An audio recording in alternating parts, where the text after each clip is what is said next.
لقد كفر الذين قالوا إن الله هو المسيح ابن مريم وقال المسيح يا بني إسرائيل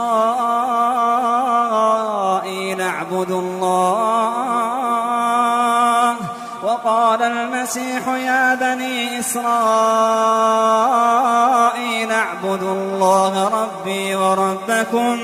إنه من يشرك بالله فقد حرم الله عليه الجنة ومأواه النار وما للظالمين من أنصار.